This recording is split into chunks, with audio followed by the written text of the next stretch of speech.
मोताळा नगरपंचायतमध्ये मागील 3 वर्षांपासून प्रभारी मुख्याधिकारी देण्यात आले आहेत।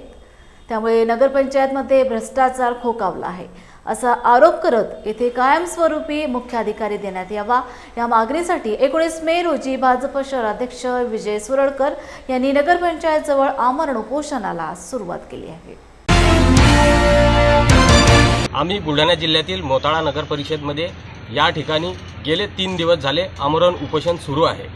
आमच्यासोबत भाजप शहर अध्यक्ष विजय सुरळकर तथा माजी नगरसेवक आमच्यासोबत बोलणार आहे, त्यांची प्रतिक्रिया जाणून घेणार आहे। नेमके काय प्रतिक्रिया आहे बघूया। मोताळा नगरपंचायतमध्ये मागील 3 वर्षापासून प्रभारी मुख्याधिकारी म्हणून सन्माननीय गणेश पांडे हे कार्यरत आहेत।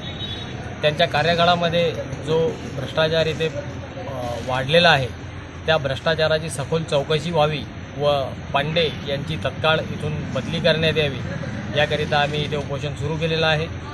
मोताळा नगरपंचायतमध्ये ज्या बेसिक गोष्टी आहेत जसं की नाल्यांची साफसफाई, लाईट, पाणी, रस्ते, पावसाळ्याच्या सुरुवातीला वार्डात कुठे मुरुम टाकायचं काम असेल तर या सर्व बेसिक गोष्टीसुद्धा बंद पडलेल्या आहेत। बऱ्याच म्हणजे जेव्हापासून पांडेसाहेब आलेले आहेत तेव्हापासून या एकाही गोष्टीवरती कधीच काम झालेलं नाही। त्यामुळे पांडेसाहेब यांची तत्काळ इथून बदली करून आम्हाला कायमस्वरूपी मुख्याधिकारी मिळावे या मागणीसाठी आमचं उपोषण सुरू आहे। तरी प्रशासनाने योग्य ती दखल घेऊन योग्य कारवाई करावी। कॅमेरामॅन पवन चव्हाण सोबत महेंद्र मेढे, लॉर्ड बुद्धा टीव्ही, मोताळा, बुलढाणा।